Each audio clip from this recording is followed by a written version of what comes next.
Hi, this is Mike from Mike's Unboxing Reviews and How To, and on today's video we're taking a look at what I believe is possibly the best and also the easiest to install M.2 cooler you can get on the market right now. This is the Snowman M.2 cooler. Keep watching to find out more.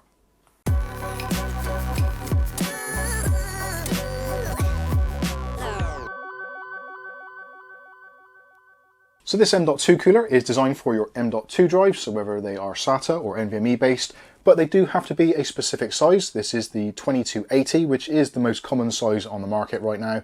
And we'll take a quick look at what we get inside the packaging. Now, in complete disclosure, I have been sent this free of charge from one of the friends of the channel, Patrick Lebel. Thank you very much for sending this over to us.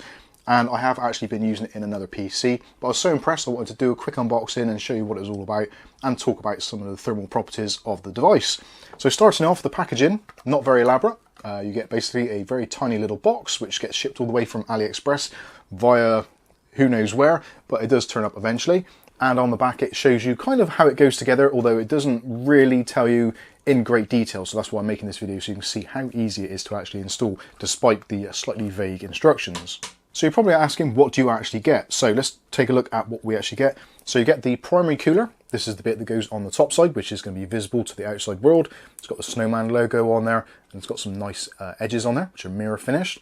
On the back side, something I didn't expect to see is a whacking great heat pipe, which runs all the way down the length of the actual cooler, which is very nice to see. Whether or not that's actually necessary or not, I entirely don't know. I think the metal itself would probably do a job because it is actually quite weighty.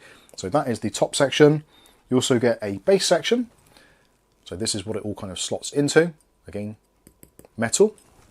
Also included are two thermal pads. I've taken the kind of protection off of these, as you can see, but that is essentially what it is, just two pads there for attaching to both sides of the drive. And the real key of this is the actual mounting mechanism. So in order to actually get it to fix together, rather than using screws, which can be a little bit awkward, a little bit fiddly, and also they don't always compress as they should do. So they actually use these kind of elastic buckles. So these are basically metal pins which go in, they slot in from each side, and it uses compression to actually force the two sides together. So you get a perfect fit every time, regardless of the height of your drive, which is something which we found before has been problematic. Now, something you're probably asking, well, why would you want an M.2 cooler in the first place? Well, actually, some drives do prefer to be cooled down a little bit. Now, the NAND flash generally does like to be at a reasonable temperature, normally somewhere in the region between 40 and 60 degrees. But once you get over that sweet spot, then you can see some of the drives actually drop off in performance. So it is worth keeping them under some form of cooling. Now, in this particular motherboard, which we're going to do the example on, this particular board has no M.2 shield coolers whatsoever.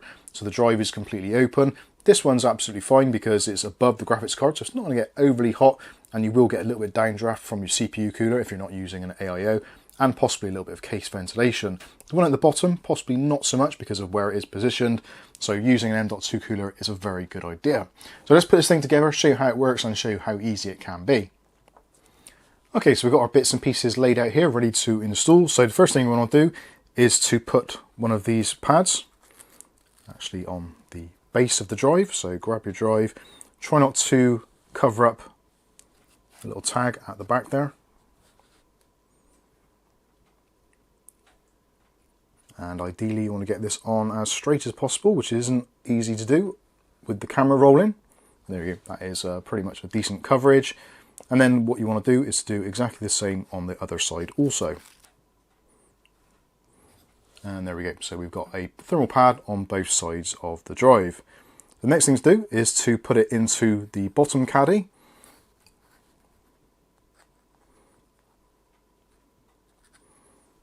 And you can slide that in from the end. And just leave it so that the tag on the end is just about visible, so you can actually get a screw down through it. And obviously the tag's at this end, so you can plug it into your motherboard. Next thing to do is to work out which way round on your motherboard it's going to go. So on ours, it's going to be going with the tags facing this way round. So that is going to depend, obviously, which way you have your Snowman logo facing. So this is going to look upside down to you, but for me it's going to look absolutely fine. So there is some ridges in the side. So all we do is line up the ridges in the bottom, slide it underneath until you get to about the right point.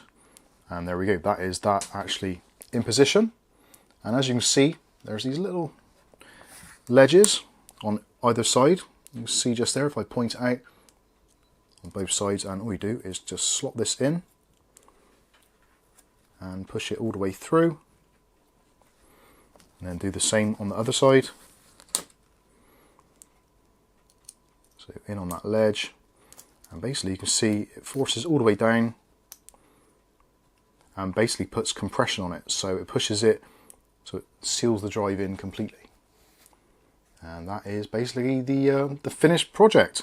So that was it. No screws to mess around with, no tools required whatsoever, although we will need a tool to actually put on the drive. So let's go ahead and install it.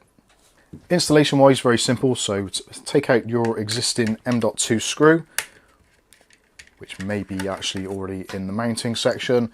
Then grab your cooler, put this in at a slight angle, like 45 degrees upwards, until it slots in. Then you can push it down. The weight of it will actually keep it in place. Normally these kind of want to spring back out. So grab your screw and just do that. You don't need to do it very tight, just so it holds it in place. And that is basically it. That is your finished product, which I think looks very, very cool indeed. So there we go, there is our finished installation. Very, very simple, very straightforward, and it does a fantastic job of cooling because it is a big chunk of metal and there's a heat pipe in there. You will see at least a 20 to 30 degrees drop in temperature when the drive is running flat out. At idle temperatures, again, it's going to be pretty much ambient room temperature, if not less. So it does run extremely cool. So if you have got a drive which gets a little bit hot, or you are punishing a little bit, definitely worth doing. And again, if you've got a slightly more entry-level motherboard that doesn't have any M.2 shielding or covering or cooling, then it's really, really worth looking into. Now, if you look at the moment on AliExpress, this actually goes for somewhere in the region of about $2. Now, the price does vary wildly from various sellers, and I have seen it as much as $10. Obviously, depending on shipping and how quickly you need it, then that may change as well. I'll put some links in the video description so you can pick one of these up.